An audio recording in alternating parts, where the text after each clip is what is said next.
नमस्कार दोस्तों, आप सभी लोगों का बहुत बहुत स्वागत है आप सभी के अपने परिवार स्टूडेंट इलाइट में। यार दोस्तों, पीछे कुछ दिन से क्लास आपका डिस्टरबेंस चल रहा है, उसके लिए सॉरी। कल भी मेरा तबीयत जो है बिल्कुल ख़राब था, इसलिए आपका क्लास नहीं हो पाया। आज से कुछ सुधार हुआ है तो हम कंटिन्यू करने का प्रयास करेंगे। हम पीछे 2-3 दिन जो परेशानी हुआ आपके साथ, उसके लिए माफ़ी चाहिए हमको। हम घबराने की कोई बात नहीं, उसको मेंटेन कर लेंगे हम संडे कर करके। हम चलिए, तो हम लोग इसमें 15 मॉक टेस्ट कंप्लीट कर चुके थे। आज हम लोग का 16वां मॉक टेस्ट है। आते हैं प्रश्न संख्या पहला पे। आज भी बोलने का उतना हिम्मत नहीं है, लेकिन फिर भी हम सोचते हैं नहीं, आपका जो है कंटिन्यूटी ना टूटे, इसलिए हम आ गए आज आपके बीच। चलिए, कहता ए किसी काम को 40 दिनों में, ध्यान दीजिएगा। अच्छा, ए जो है वह किसी काम को कितना दिन में करता है? 40 दिन में। जबकि बी जो है, ध्यान दीजिएगा, बी जो है उसी काम को 50 दिनों में पूरा करता है। कितना दिन में? 50 दिन में। यहां से पूरा कार्य जुम कर लीजिए, 40-50 का एलसीएम कितना हो जाएगा? 200। अच्छा, सबके एक दिन का काम निकाल लीजिए। ये जो है 40 दिन में पूरा काम करता है, एक दिन में कितना करेगा? 5 यूनिट। और बी जो है 50 दिन में 200 यूनिट करता है, एक दिन में कितना करेगा? 4 यूनिट। इफिशियंसी निकाल लिए। इफिशियंसी क्या होता है? किसी व्यक्ति के द्वारा एक दिन में किया गया कार्य होता है। अब क्या कहता सुनो, उन्होंने एक साथ मिलकर 5 दिन कार्य किया, लेकिन फिर भी बाद में छोड़ दिया। नहीं, अच्छा, दोनों साथ मिलकर जो है 5 दिन काम करवाइए। चलिए, 200 यूनिट का काम है, 5 दिन काम करवा लीजिए दोनों मिला। दोनों का एक दिन का काम 5 4 कितना हो गया? 9। 5 दिन काम करता है। अच्छा, इसके बाद क्या कहता है? कहता लेकिन फिर बाद में बी काम छोड़ देता है, यहीं से बी काम छोड़कर चला गया। अब जो शेष काम बचा, यही शेष काम बचा हुआ है। कहता इसको ए कितना दिन में कंप्लीट करेगा? तो ए करेगा शेष काम को, तो ए की इफिशियंसी से डिवाइड कर लीजिए। ए का इफिशियंसी कितना है? 5। तो 200 में से 45 घटा लीजिए, यानी 155 बटा कितना हो गया? 5, यानी 31 बार में कट जाएगा। यानी शेष काम को ए जो है से कितना दिन में कंप्लीट करेगा? तो 31 दिन में कंप्लीट करेगा, 31 डेज, है ना। ऑप्शन कौन सा करोगे आप? ऑप्शन नंबर आपका हो जाएगा सी। क्या मेरे भाई? ऑप्शन नंबर हो जाएगा आपका सी। यानी जो शेष बचा हुआ काम है उसको ए कितना दिन में करेगा? तो 31 दिन में जो है कि पूरा करेगा। चलिए, अगले सवाल की ओर हम बढ़ते हैं। कहता 12 और x का दो संख्या है, एक 12 और x, HCF और LCM। दोनों संख्या का HCF है 3, LCM है 60। x पूछा जो दूसरी संख्या है। अच्छा, आपको हम बताए हैं, आप जानते भी हो कि अगर दो संख्या का जिक्र किया जाए तो उन दोनों संख्या का जो गुणनफल होता है उसके लसा और मौसा के गुणनफल के क्या होता है? बराबर होता है। नहीं, अच्छा, तो ये दो संख्या 12 और x का जो गुणनफल होगा, इसके लसा और मौसा। अच्छा, लसा और मौसा का गुणनफल क्या हो गया? मौसा हो गया 3, लसा कितना हो गया? 7। यानी जो एलसीएम और एचसीएफ का गुणनफल होगा वही हकीकत में दो संख्या का भी गुणनफल होगा। यही दो संख्या का भी गुणनफल है। इसमें एक संख्या 12, दूसरा संख्या 1 से। अच्छा, तो दो संख्या का भी गुणनफल है, जो उसका एलसीएम और एचसीएफ का गुणनफल है, दो संख्या का भी वही गुणनफल होगा। ये दो संख्या का गुणनफल है, उसमें एक संख्या 12 है, दूसरा निकालने के लिए एक संख्या से डिवाइड कर लीजिए, 12 से 5 बार में काट लीजिए, यानी 3 5 कितना हो गया आपका? 15। यानी एक्स का जो मान है वो कितना हो जाएगा? 15 हो जाएगा। जो आपका दूसरा संख्या है वो कितना हो जाएगा आपका? 15 हो जाएगा। फिर से देखो, दो संख्या 12 और एक्स, सीधा सा जानते हैं हम कि 12 गुना एक्स बराबर और एलसीएम गुना एचसीएफ, यानी 3 गुना 60। तो 12 बटा में चला जाएगा, एक्स बराबर हो गया 15 है। चलिए, अगले सवाल की ओर बढ़िए। देखो, ए का मान दिया गया √a माइनस में 1 बटा √a का मान आपसे पूछा, तो यहीं से निकाल लो। पहले अंडर रूट a निकाल लेते हैं, ठीक है। तो यह हो जाएगा आपका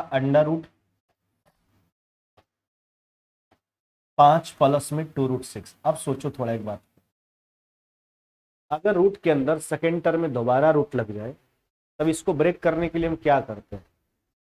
इस पहले वाले टर्म को ऐसा तोड़ते हैं कि जोड़े। तो हाँ, एक चीज और ध्यान रखना, इस स्थिति में सेकेंड रूट के बाहर हमेशा 2 चाहिए, क्योंकि इसको a प्लस बी के होल स्क्वायर या फिर a माइनस बी के होल स्क्वायर के प्रारूप में ले जाते हैं। रूट के अंदर सेकेंड टर्म में दोबारा रूट लगाओ, रूट के बाहर 2 भी है, 2 चाहिए ही चाहिए हमको, नहीं रहेगा तो गुना कर लेंगे। अब पहला टर्म को ऐसा तोड़ना, यानी 5 को ऐसा तोड़ो, जोड़े तो 5 और गुना करे तो 6। क्या तोड़ोगे? 3 और 2 में, है ना। 3 और 2 में तोड़ लिए। उसके बाद जो चिन्ह है, चिन्ह लगाइए और टोपी पहना लीजिए, है ना। क्या करना है? टोपी पहना देना है, बस। क्या बोले? पहला टर्म को ऐसा तोड़ो कि जोड़े तो पहला टर्म आए और गुना करे तो सेकेंड रूट के अंदर वाला मान होना चाहिए। 5 को ऐसा तोड़ना है कि जोड़े तो 5 और गुना करे तो 6। क्या तोड़ोगे? 3 और 2। जो चिन्ह है चिन्ह लगाइए, टोपी पहना दीजिए। बड़ा वाला को पहले लिखना है, छोटा वाला को बाद में। अब आप इसका वर्ग करके देखो, इसका वर्ग करके, जैसे 16 का स्क्वायर रूट आप 4 निकालते हो तो 4 का वर्ग करते हैं तो 16 का प्राप्ति होता है। इसका वर्ग करके देखो आप, ए स्क्वायर बी स्क्वायर, √3 का 3, √2 का 2, 3 और 2 5, प्लस में 2 अंडर रूट ए बी, 2√6 आ जाएगा बिल्कुल। अब एक बार 1 बटा, यह प्रश्न का एक बार एग्जाम में पूछा गया, 1/√a का मान निकालिए। ठीक है, ये हो जाएगा 1/√3 प्लस में √2। इसको रेशनलाइज कर लो, तो रेशनलाइज करोगे तो यह हो जाएगा √3 माइनस में कितना हो जाएगा आपका? √2। नीचे तो a plus B into A minus B हो जाएगा, 3 में से 2 जाएगा 1। अब घटा लीजिए, माइनस पूछा है तो माइनस या प्लस हो जाएगा। तो लिखेंगे कि √a माइनस में 1/√a बराबर में, अब देखो √3 से √3 काट लो, √2 क्या √2 हो गया आपका? 2√2 हो गया, नहीं प्लस √2 क्या √2 हो गया? 2√2। कौन सा उत्तर करोगे? ऑप्शन नंबर सी हो जाएगा। क्या मेरे भाई? ऑप्शन नंबर आपका सी हो जाएगा, 2√2 है। चलिए अगले सवाल की ओर बढ़ जाते हैं। एक व्यक्ति धारा की विपरीत दिशा में 36 किलोमीटर 6 घंटा में, यहां से अपश्चिम निकाल लीजिए। अपश्चिम 36 किलोमीटर धारा के विपरीत दिशा में 6 घंटा में, यानी अपश्चिम धारा के विपरीत व्यक्ति का स्पीड कितना हो गया? यह हो गया 6 किलोमीटर प्रति घंटा। अच्छा सिंपल सा बात है, सोचो अगर व्यक्ति धारा के विपरीत जाएगा तब तो चाल घटेगा। व्यक्ति का चाल माइनस में धारा का चाल, नहीं मेरे भाई, व्यक्ति का चाल माइनस में धारा का चाल। व्यक्ति का चाल 8 है, जबकि धारा के विपरीत चाल है 6। इसका मतलब धारा का स्पीड है 2, तब ने 8 में से 2 घटा तो 6 हुआ। नहीं तो लिखना चाहते हैं अगर प्रोसेस देखो, अपश्चिम के माध्यम से पहले धारा का वेग निकालो। यह अपश्चिम है, अपश्चिम कैसे निकालते हैं? व्यक्ति का चाल माइनस में धारा का चाल, अश्विन को एस मान लेते हैं। अतः अश्विन कितना हो जाएगा? यह हो जाएगा 2 किलोमीटर प्रति घंटा, यह धारा का वेग हो गया। ये सब ऐसा ही सोच सकते थे, इसको निकालने की जरूरत ही नहीं। तो कहता है वह व्यक्ति 10 घंटे में धारा की दिशा में जो है कितना दूरी तय करेगा। अब देखो 10 घंटा में व्यक्ति जो है धारा की दिशा में बोला है, तो धारा की दिशा में तो चाल जुटेगा, है ना। तो व्यक्ति का चाल प्लस में धारा का चाल, दूरी आपसे पूछा जा रहा है। अच्छा व्यक्ति का चाल कितना है? तो व्यक्ति का 8 है, धारा का कितना है? 2। यह हो गया अनुकूल चाल, धारा के साथ वाला चाल। धारा के साथ ही 10 घंटा में कितना दूरी तय करेगा? यह चाल हो गया, समय से गुना कर लीजिए, दूरी बराबर चाल गुना समय। तो 10 गुना 10 बराबर कितना हो जाएगा आपका? यह हो जाएगा 100 किलोमीटर। यानी वह व्यक्ति जो है धारा की दिशा में जो है 10 घंटा में कितना दूरी तय करेगा? तो 100 किलोमीटर का दूरी तय करेगा। कितना मेरे भाई? 100 किलोमीटर का दूरी तय करेगा। कौन सा उत्तर करोगे? ऑप्शन नंबर ए हो जाएगा। अगले सवाल की ओर बढ़ते हैं। देखो आराम से इसको सोचोगे, बहुत आसान सा सवाल है। अच्छा एक बात बताओ, इसको क्या लिख सकते हो? कॉट को लिख सकते हैं 1 बटा क्या लिख सकते हैं? 10, है ना। 1/10 लिखेंगे तो 10 माइनस में 1, 10 ऊपर चला जाएगा। यह हो जाएगा आपका 10 स्क्वायर अब बटा 10 माइनस में कितना होगा? आराम से सोचिए। अब देखो इसको लिखेंगे 1 बटा क्या लिखते हैं? 10 है, ठीक है। तो 10 नीचे यहाँ से माइनस निकाल लेते हैं। पूछो माइनस क्यों निकाल रहे हैं? माइनस इसलिए निकाल रहे हैं ताकि यह हो जाए 10 माइनस 1 एक जैसा हो जाए, तो एलसीएम लेने में सुविधा हो जाएगा। तो माइनस निकाल लेते हैं बाहर, कॉट को नीचे भेज दिए, 10 बन गया है। अब यहाँ से माइनस आप निकाल लिए तो उलट जाएगा मान, यह हो जाएगा आपका 10a और माइनस में कितना 1। बस खाली होशियारी से आराम से कॉट को 10 में कन्वर्ट कर लिया जा रहा है, कोई कुछ हमको नहीं ज्यादा कर रहे हैं। अब देखो इसको जब सोल्व करोगे तो इसका एलसीएम क्या हो जाएगा? ये हो जाएगा 10a इंटू 10a माइनस में 1। अब सोल्व कीजिए, भाग देंगे 10a बचेगा, 10a से गुना करेंगे, 10 स्क्वायर पहले से है, 10 क्यू है, इसमें तो 1 ही रहेगा। अच्छा एक को लिख सकते हो, एक का क्या लिखेंगे? क्यू भाई। देखो सिंपल सा बात है, आराम से सोचो बात। जब ए क्यू माइनस बी क्यू को तोड़ोगे तो ए माइनस बी तो आपका कट जाएगा, ऊपर में क्या बचने वाला है आपके पास? तो आपके पास बचेगा ए स्क्वायर, यानी 10 स्क्वायर ए प्लस में बी स्क्वायर प्लस में ए बी, यानी क्या बचेगा आपका? 10a। समझ रहे हो बात को? आराम से समझिए पहले। देखो ऊपर का मामला ए क्यू माइनस बी क्यू होगा, तो ए क्यू माइनस बी क्यू बराबर क्या होता है? ए माइनस बी, तो वह तो कट जाएगा, into A square plus B square plus में ए बी, यही तो है। अब यह बचा 10 से डिवाइड कर लीजिए, 10 से डिवाइड करोगे 10 स्क्वायर में तो यह बचेगा 10a एक में करेंगे तो यह cot A हो जाएगा, ठीक है, और यह हो जाएगा कितना आपका। चलिए इसको ये एक को छोड़ देते हैं, इसको फिर से सोल्व कर लेते हैं ना। तो इसको लिखेंगे साइन ए बटा cos A। यह भी प्रश्न कई बार आया एग्जाम में, cos A बटा साइन ए, है ना। इसको छोड़ दीजिए, अब इसको सोल्व कर लो। अच्छा सोल्व करोगे, सिंपल सा बात है, तो क्या आपको मिलेगा, ऊपर में एलसीएम हो जाएगा साइन ए इंटू कॉस से, है ना। तो यह हो जाएगा साइन स्क्वायर ए प्लस में कॉस स्क्वायर ए, 1 हो जाएगा ऊपर में, नीचे साइन ए इंटू कॉस से, तो अब पलट करके हो जाएगा आपका कॉसेक ए, है ना, इंटू क्या हो जाएगा आपका सेक ए। चलिए अय्या 1 तो 1 रहेगा, समझ रहे हैं बात को। जब इसको आप सोल्व करोगे तो ऊपर में बच जाएगा साइन स्क्वायर ए प्लस में कॉस स्क्वायर ए 1 बटा साइन ए इंटू कॉस है, साइन को पलटेंगे कॉसेक और कॉस को पलटेंगे सेक, ये इतना दूर का मान हो गया। 1 को 1 छोड़ दीजिए, ये आपका रिजल्ट है ना, cosec A into sec A plus में 1, यानी 1 प्लस में सेक ए इंटू कॉसेक ए, है ना। कौन सा उत्तर करोगे, ऑप्शन नंबर हो जाएगा आपका सी। खाली होशियारी से तोड़ लीजिए, कहीं कुछ परेशानी का बात नहीं है ना। चलिए अगले सवाल की ओर हम बढ़ते हैं। कहता है एक वृत्त का परिधि एक समबाहु त्रिभुज के परिधि के बराबर है। जो वृत्त का परिधि है वही समबाहु त्रिभुज का परिधि यानी परिमाप है ना। वृत्त का त्रिज्या 21 से समबाहु त्रिभुज का, अच्छा सोचो वृत्त का परिधि क्या होता है, 2 पाई आर, है ना, 2 पाई आर, यही तो है, यह वृत्त का परिधि है, यही समबाहु त्रिभुज का परिमाप है। समबाहु त्रिभुज का परिमाप क्या होता है, 3 गुने भुजा, ये 3 गुने भुजा, इसमें 3 से अगर डिवाइड कर ले तो उसके भुजा का मान आ जाएगा 70 के 21 काट के हटा लीजिए, तो समबाहु त्रिभुज के प्रत्येक भुजा का लंबाई हो जाएगा 22 गुना 2 यानी कितना हो जाएगा 44, यानी 44 सेंटीमीटर आपका राइट आंसर हो जाएगा। क्या हो जाएगा 44 सेंटीमीटर आपका राइट आंसर हो जाएगा। कौन सा उत्तर करोगे, ऑप्शन नंबर ए हो जाएगा, है ना। जो वृत्त का परिधि है वो इक्विलैटरल ट्रायंगल के पैरामीटर के बराबर था। चलिए अगले सवाल की ओर बढ़ते हैं। कहता है ट्रेन किसी प्लेटफॉर्म को 36 सेकंड में, अच्छा सोचो प्लेटफॉर्म को पार करेगा तो वहां जो दूरी होगा वो रेलगाड़ी का लंबाई प्लस में प्लेटफॉर्म का लंबाई होगा, जबकि प्लेटफॉर्म पर खड़े व्यक्ति को 20 सेकंड में, और जब व्यक्ति को पार करेगा तो वहां जो दूरी होगा वह होगा रेलगाड़ी का लंबाई, सॉरी केवल और केवल रेलगाड़ी का लंबाई नहीं, जब प्लेटफॉर्म को पार करेगा तो रेलगाड़ी प्लस में प्लेटफॉर्म तो 36 सेकंड लिया, लेकिन व्यक्ति को पार करेगा तो केवल और केवल रेलगाड़ी का ही लंबाई होगा, ट्रेन का ही लंबाई होगा, तो 20 सेकंड में। ट्रेन का स्पीड है 54, प्लेटफॉर्म का देखो सिंपल सा बात है, रेलगाड़ी का स्पीड कितना है 54, जब केवल अपनी लंबाई को पार करता है तो 20 सेकंड लेता है, नहीं व्यक्ति को पार करने की स्थिति में दूरी उसका खुद का लंबाई, और जब अपना प्लस प्लेटफॉर्म को पार करता है तो 36 सेकंड, यानी 16 सेकंड यहाँ ज्यादा ले रहा है। तो 16 सेकंड ज्यादा लेने का कारण क्या है, प्लेटफॉर्म का लंबाई, यानी वो रेलगाड़ी 16 सेकंड में जो दूरी तय करता है वही प्लेटफॉर्म का लंबाई है। इसको मीटर प्रति सेकंड में एक्सचेंज कर लीजिए, 16 सेकंड में तय दूरी निकाल लीजिए, है ना। 18 से 3 बार में 15 16 है, 16 10 है 160 और 80, यानी कितना हो जाएगा आपका, ये हो जाएगा 240 मीटर। कितना मेरे भाई 240 मीटर आपका राइट आंसर हो जाएगा। कौन सा उत्तर करोगे, ऑप्शन नंबर डी हो जाएगा, यानी प्लेटफॉर्म का जो लंबाई है वह है 240 मीटर। कितना 240 मीटर। अगले सवाल की ओर बढ़ते हैं। कहता है एक समबहुभुज का बात किया गया है, यानी रेगुलर पॉलीगन का बात किया गया है। समबहुभुज को ही नियमित बहुभुज भी कहा जाता है। तो पहले बात करते हैं समबहुभुज का। देखो समबहुभुज कहने का मतलब वैसा बहुभुज जिसका प्रत्येक भुजा आपस में बराबर हो, प्रत्येक कोण आपस में बराबर हो, समबहुभुज कहलाता है।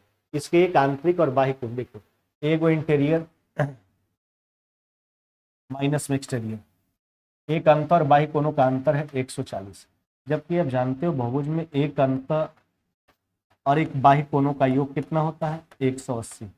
यहाँ से बाह्य कोण निकाल लीजिए, ठीक है, माइनस माइनस माइनस काट के हटाओ, माइनस में 2 एक्सटीरियर बराबर में माइनस में 40, यानी बाह्य कोण का जो मान हो गया वह कितना डिग्री हो गया 20 डिग्री, एक बाह्य कोण।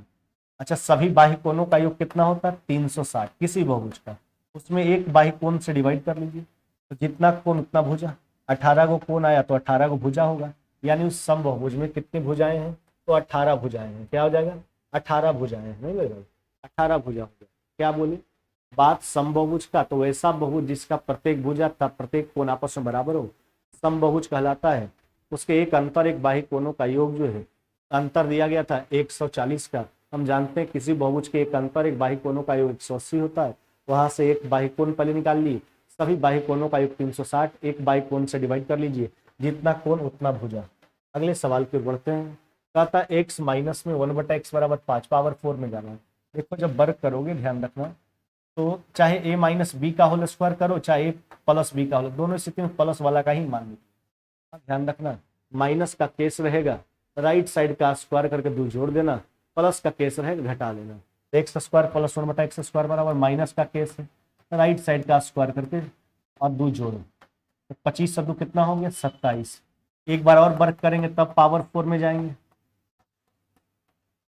तब तो मामला प्लस में है, तो प्लस वाला की स्थिति में राइट साइड का स्क्वायर करके 2 घटाएंगे नहीं, तो 729 में से 2 चला गया, कितना हो जाएगा आपका, ये हो जाएगा 727। कितना मेरे भाई 727। कौन सा उत्तर करोगे, ऑप्शन नंबर आपका बी हो जाएगा, है ना। ऐसा इसलिए होता है कि देखिए अगर a प्लस बी का होल स्क्वायर करोगे तो यहाँ पर देख रहे हैं कि a और b कट जा रहा है, प्लस में 2 उधर जाके -2 होता है, तो प्लस वाला केस में 2 घटाने के लिए बोलते हैं, और माइनस वाला केस में माइनस में 2ab का जो -2 बचता है उधर जाके +2 होता है ना। अगले सवाल की ओर बढ़ जाइए। कहता है तेल के जार का जो है, एक जार है जिसमें तेल है, 4/5 भाग भरा हुआ था। जब इस जार से 6 बोतल तेल निकाला गया और 4 बोतल तेल डाल दिया। अच्छा सोचो 6 बोतल निकाल रहा है, पानी थोड़ा पी लेते हैं भाई।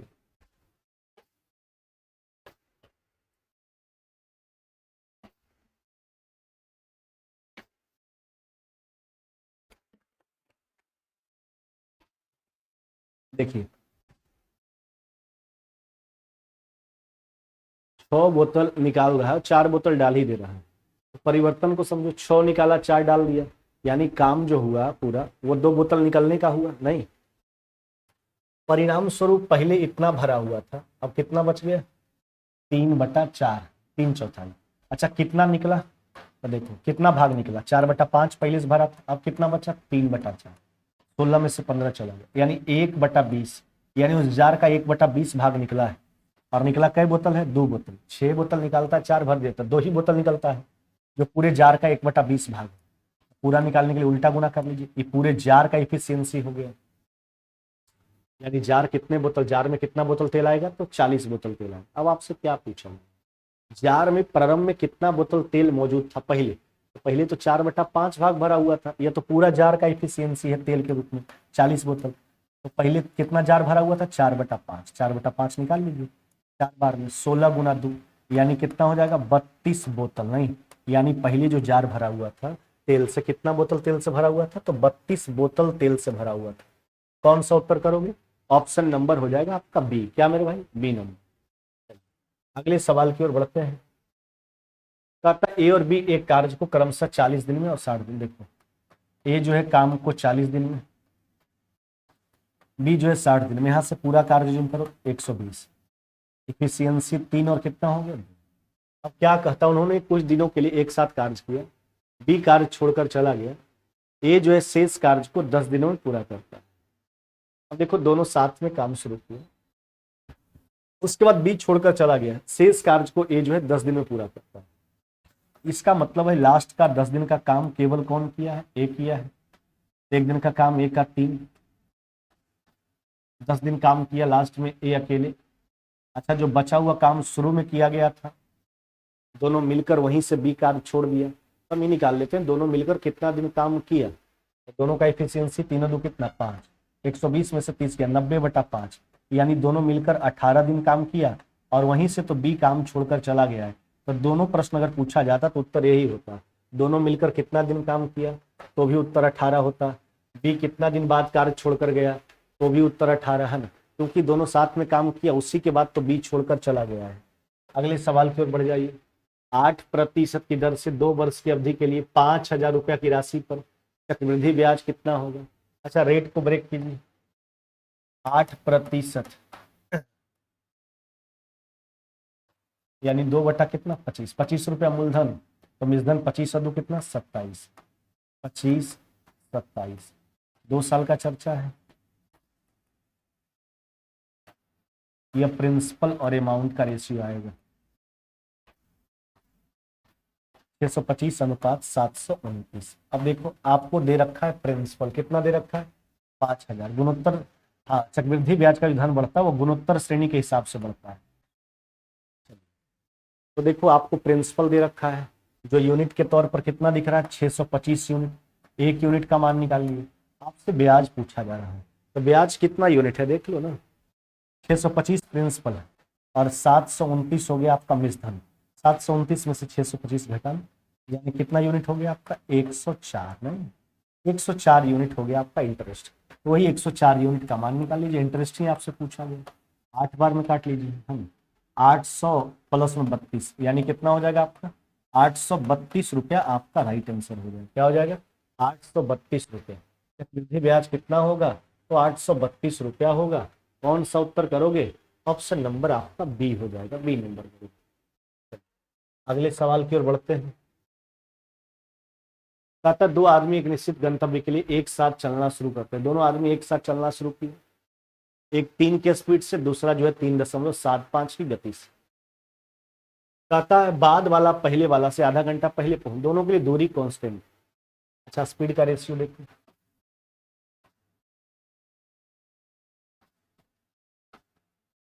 100 से दोनों तरफ गुना कर लो, यह 300 बन जाएगा। 75 चौका 300, 75 से कई बार में 5 बार नहीं भाई।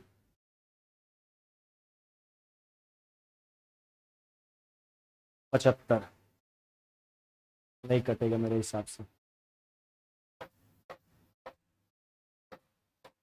अच्छा इसको 25 से काटो, 25 से काटेंगे कितना हो गया 25, 25 दूना 50, 25 से काटो एक बार में 12, 15। अच्छा 4 तरीके 12 और 5 तरीके 15, कट तो जा रहा था 75 से। 25, हाँ बिल्कुल 75 से कट जा रहा था, इतना करने की आवश्यकता ही नहीं बिल्कुल।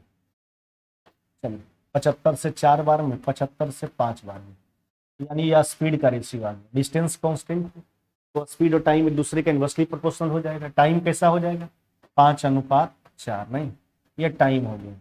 अब सोचो कहता है डिस्टेंस कांस्टेंट है, बाद वाला जो है पहले वाला से आधा घंटा पहले जो है वो आता है नहीं, यानी समय में आधा घंटा का डिफरेंस है। जिसका स्पीड ज्यादा होगा उसको तो कम समय लगेगा, दूसरा वाला को आधा घंटा कम लगता है। आधा घंटा का डिफरेंस है जो 1 यूनिट का मान है। किसी एक का समय निकालो, अगर पहला का समय निकालते हैं तो पहला के वास्तविक चाल में गुना करेंगे। पहला का चाल कितना था आपका 3, नहीं। अच्छा देखो पहला का चाल था 3 है, दूसरा का 3.75, वास्तविक चाल निकालेंगे, वास्तविक चाल में गुना करना होगा 15/2, यानी वह दूरी कितना हो जाएगा आपका 7.5 किलोमीटर। कितना मेरे भाई 7.5 किलोमीटर वह दूरी है नहीं। वह दूरी जो है दोनों के लिए गंतव्य स्थान जो है कितना दूर है 7.5 किलोमीटर दूर है। देखो डिस्टेंस कांस्टेंट, स्पीड का रेशियो 4:5 आया, टाइम इसका इनवर्स हो जाएगा 5:4 हो जाएगा है ना। समय में डिफरेंस है आधा घंटा का, जो दूसरा वाला पहले से आधा घंटा पहले पहुंच जाता है। आधा घंटा जो 1 यूनिट का मान है, किसी एक का समय निकाले, जिसका समय निकालिएगा उसके वास्तविक चाल में गुना कर लीजिए दूरी है। अगले सवाल की ओर बढ़ते हैं। यदि किसी बिल की राशि में 10% का कमी किया जाता है तो 279 रुपये का भुगतान करना होगा। देखो 10% कमी के बाद बिल का राशि जो है वह 279 है। तो वास्तविक बिल पूछा। अच्छा 10% कमी के बाद यह बिल है तो पहले तो ज्यादा होगा, 10% कमी का फ्रैक्शन 90/100, लेकिन ज्यादा करने के लिए ज्यादा वाला ऊपर कम वाला नीचे। 9 से 3 बार में, एक बार में, यानी रिजल्ट आपका कितना हो जाएगा 31, यानी 310 रुपये नहीं, यानी बिल का जो वास्तविक मान है, वास्तविक बिल जो है वो कितना का है 310 रुपया का। कितना मेरे भाई 310 का, यानी वास्तविक जो बिल है वो कितना का है 310 का है। 10% डिस्काउंट के बाद जो है 10% कमी के बाद जो है बिल 279 रुपया हो रहा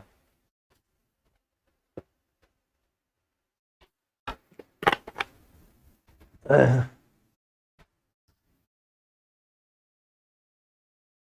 आगे आ जाइए।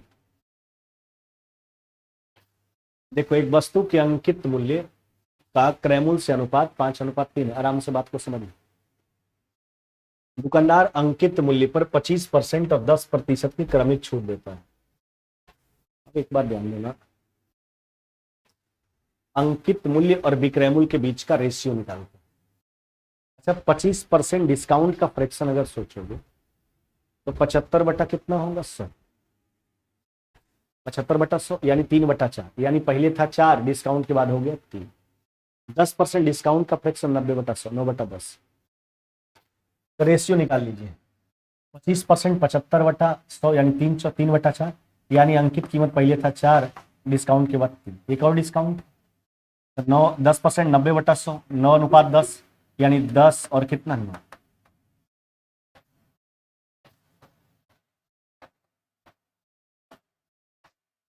40 अनुपात कितना हो गया आपका 27। नहीं, यह रेशियो किसका आया? यह देखो, यह है मार्केट प्राइस, अंकित कीमत, और यह सेलिंग प्राइस के बीच का रेशियो। नहीं, अच्छा आपको क्या दे रखा है? विक्रयमूल्य दे रखा है 3645, है ना। तो पहले मार्केट प्राइस निकाल लीजिए। देखो विक्रयमूल्य 3645 दे रखा है, अगर उसका यूनिट देखा जाए तो कितना हो गया आपका 27। नहीं, ये हो गया 27। अब आपसे क्या पूछा जाए, पहले निकाल लेते हैं इसका एमपी यानी मार्केट प्राइस, यानी 40 यूनिट का मान निकाल लेते हैं। चलो 27 से काटो, कितना बार में? एक बार में कट जाएगा। और सोचो 27, उसके बाद बच गया 9, 4, 135। नहीं, समझिएगा प्रश्न को आराम से, यानी 540, यानी कितना हो गया आपका 5400 रुपया मार्केट प्राइस हो गया। देखो एमपी और सीपी का रेशियो के माध्यम से हमको सीपी दे रखा था, हम एमपी निकाल लिए। अब प्रश्न के ऊपर में ही अंकित मूल्य और क्रय मूल्य का रेशियो दे रखा, यहां से क्रय मूल्य निकाल देंगे, कॉस्ट प्राइस। अच्छा एमपी कितना हो गया मार्केट प्राइस 5400। अच्छा एमपी और सीपी के बीच का रेशियो 5:3, या 5 यूनिट है, कॉस्ट प्राइस हो गया 3। 5 से काटो, एक बार में 0, यही तो है 0, 8 के 24, यानी 3240 रुपया क्रय मूल्य हो गया। कहता है तो इस लेन देन के दौरान कितने प्रतिशत का लाभ या हानि है। तब सोचो कि लाभ होगा कि हानि है, तो कहोगे सर लाभ होगा। पूछो कैसे चला, तो क्रय मूल्य आ गया 3240, जबकि इसको बेचा जा रहा था 3645 में, यानी लाभ होगा, है ना। कितना का लाभ होगा देखो, तो 3645 में आप घटा लीजिए 3240, यह विक्रय मूल्य था, यह विक्रय मूल्य था, विक्रय मूल्य दे रखा, तो 3240 अगर घटाओगे तो कितना हो जाएगा आपका, यानी 405 का लाभ है। नहीं, कहाँ से लाभ है 3240।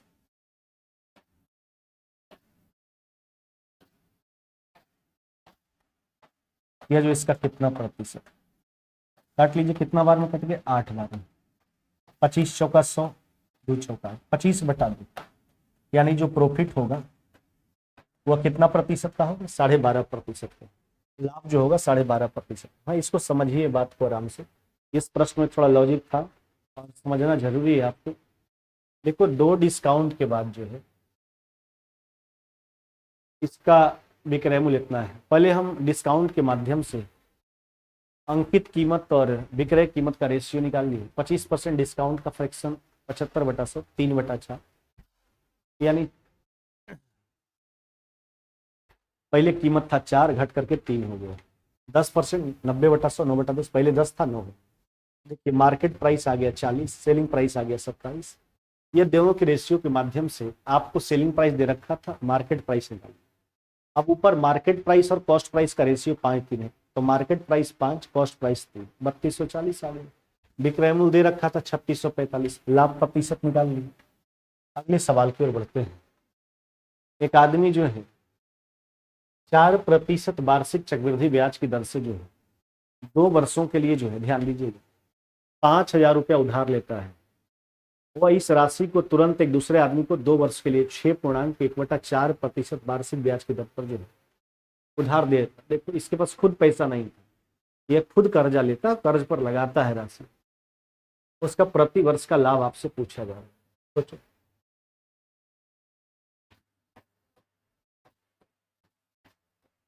प्रति वर्ष, समझना बात।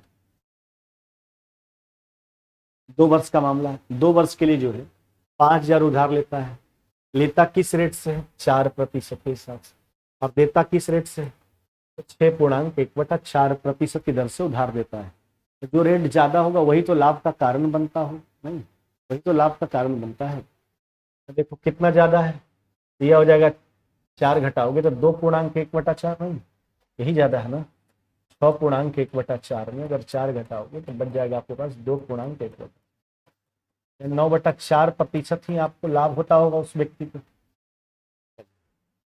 प्रिंसिपल कितना है, 5,000, 2 वर्ष में 9/4% का लाभ है, यही उसका लाभ है।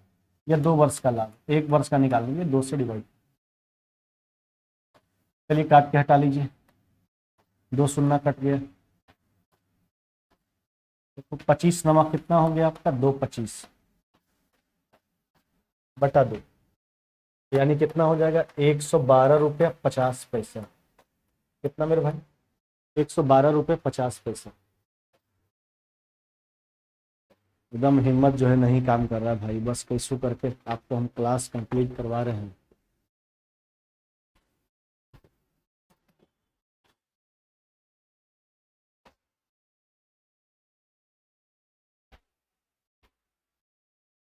कहता ए बी सी और डी का जो औसत है 56, 4 व्यक्ति का चर्चा है, 56 है, जोगफल 56 × 4। इसमें ए बी सी का औसत है 52, जोगफल 52 × 3। तो चारों ए बी सी डी में से ए बी सी को घटा लेंगे तो किसका बच जाएगा आपके पास, तो डी का बच जाएगा। 56 चौका कितना हो गया, 224। 156, 44 और 24 कितना हो गया, 56 किलोग्राम। एबीसी का अच्छा 52 है, 52 गुना कितना हो गया आपका, 3 है। 156 आपका डी का भार पूछा गया, इसमें कहाँ गड़बड़ हो रहा है भाई, 56, 44 और 24 आपका होना चाहिए 68 किलोग्राम। यहाँ पे मिस्टेक है मेरे हिसाब से, 68 होना चाहिए, 28 तो होगा ना। ये तो सिंपल सा प्रश्न था, 68 होगा। चलो देख लो आराम से।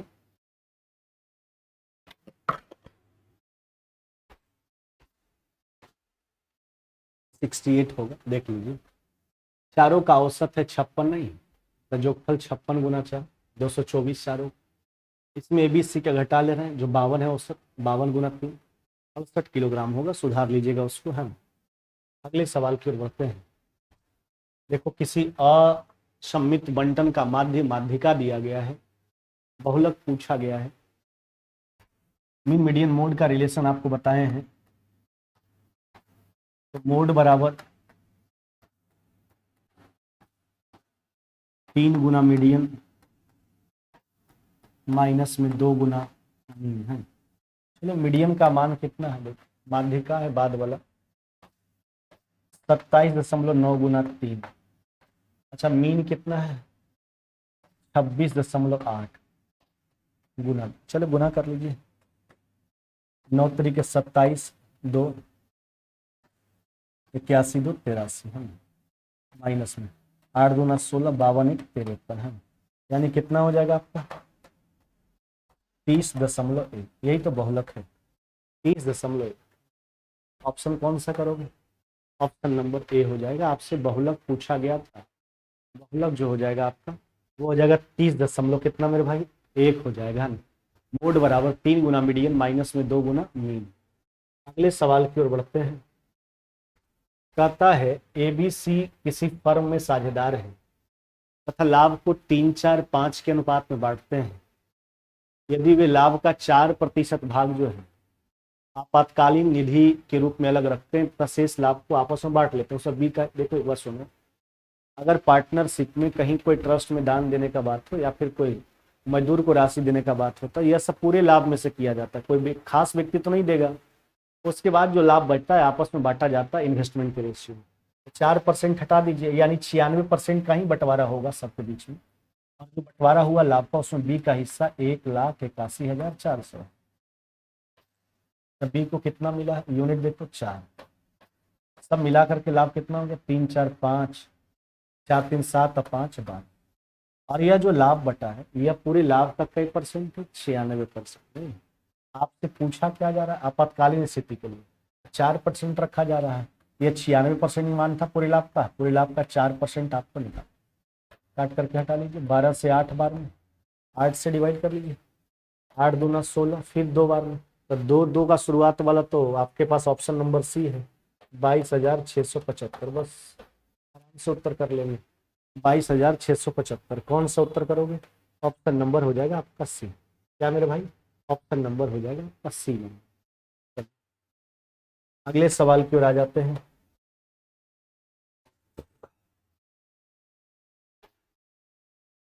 सुनो, एक कलश में 10 काली 5 सफेद गेंद है। दोनों गेंद के एक के बाद एक बिना प्रतिस्थापन के कलश से निकाला जाता है। नहीं, कहता क्या प्रायिकता है कि निकाली गई दोनों गेंदें काली हैं।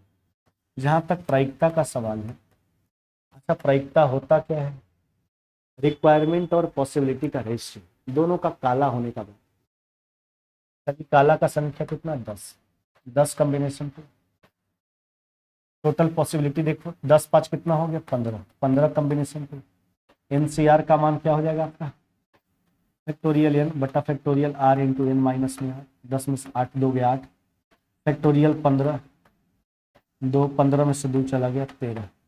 इसको काट के हटा लीजिए। 10 फैक्टोरियल को तोड़ोगे तो 10 गुना 9, 8 तो कट जाएगा आपका।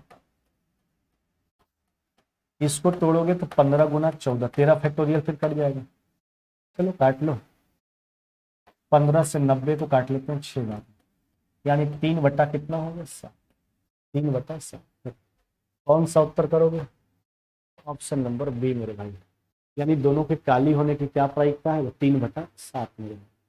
तो कमेंट सेक्शन को देख लेते हैं, उसके बाद में थोड़ा सा 1 मिनट आराम कर लेंगे, उसके बाद फिर हम रीजनिंग बता देंगे मेरे भाई।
चलिए हम लोग रीजनिंग पे कर चलते हैं।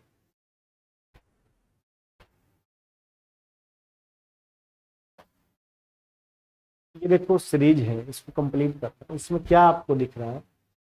इसमें जो रिलेशन है वो देखो है 1 का क्यूब और साथ में 1 का स्क्वायर, 2 का क्यूब और 2 का स्क्वायर, 8 और 4 12, 3 का क्यूब 27 प्लस में 3 का स्क्वायर 36। फिर देखो 4 का क्यूब 64 प्लस में 4 का स्क्वायर 64 16 80। 5 का क्यूब 125 प्लस में 5 का स्क्वायर 25 150। फिर अब की बार हो जाएगा 6 का क्यूब प्लस में 6 का, यानी 216 प्लस में 36, यानी आपका रिजल्ट हो जाएगा 252। क्या हो जाएगा? 252। यानी क्यूब करके उसका स्क्वायर भी साथ में जोड़ा गया, क्यूब और स्क्वायर दोनों।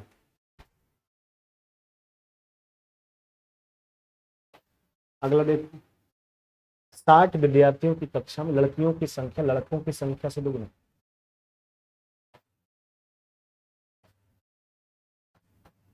2:1।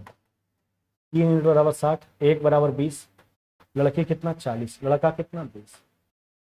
चलो, कमल का स्थान ऊपर से 17वां है। यह कमल है, ऊपर से 17वां। इसके पीछे कई वो व्यक्ति होगा? 16। इसके बाद कई वो होगा? 40 को पूरा है। अच्छा 60 को पूरा आपके पास, तो 60 में 17 घटाओगे कितना हो जाएगा आपका? 43। अब इसमें लड़का लड़की का बंटवारा कर।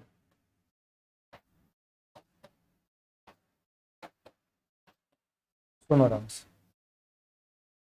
कमल का स्थान ऊपर से 17 हुआ, यदि कमल से आगे 9 लड़के, यानी कमल से पहले 9 गो लड़की है, कमल से पहले 16 को, जिसमें 9 लड़की, लड़का कितना हो जाएगा 7। कहता उससे पीछे कितने लड़के हैं कमल के बाद, लड़का ही सोचना, आराम से सोच। 7 लड़का इसके पीछे हुआ, एक वो कमल हुआ, 7 पे कितना हुआ 8, टोटल लड़का 20।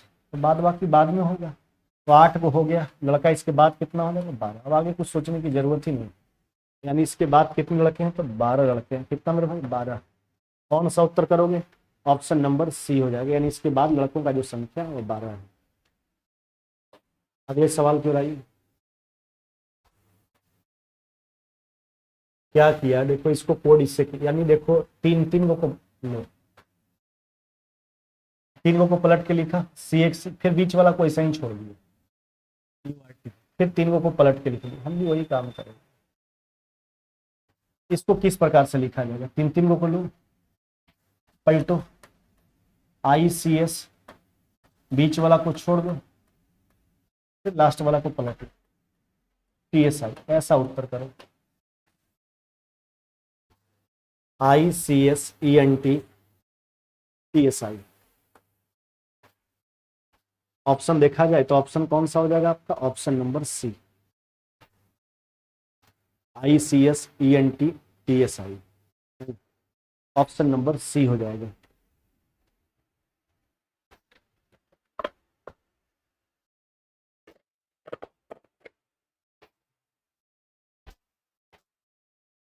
चलिए, ये डाइस का सवाल है। एक ही पासा को अलग अलग आकार में प्रदर्शित किया गया है, पलट पलट करके। पासा एक के विपरीत फलक पर पूछा, यह पासा फर्स्ट है, पहला आकृति है। अच्छा, इसका अपोजिट यानी 2 के अपोजिट पूछा है निचले फलक पर। कोई वैसा 2 डायग्राम उठा लो जिसमें कोई एक वो कॉमन हो। देखो ना, पहला लास्ट वाला उठा लो, इसमें क्या कॉमन दिख रहा है, 2। क्लॉकवाइज घूमो, 2 3 1, इसमें घूमो, 2 6 5, एगो जो बचा है इसके सामने लिख दो। तो 2 के अपोजिट क्या हो जाएगा आपका 4, नहीं 2 के अपोजिट क्या हो जाएगा आपका 4 हो जाएगा। अगले सवाल की ओर चलते हैं, आखिरी प्रश्न है आपका।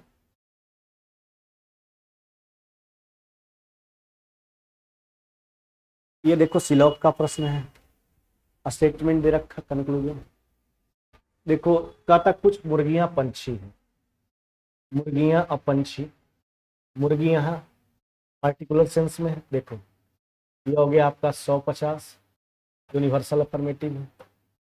ये 50-50, कुछ मुर्गियां पक्षी, 50-50 चाहिए।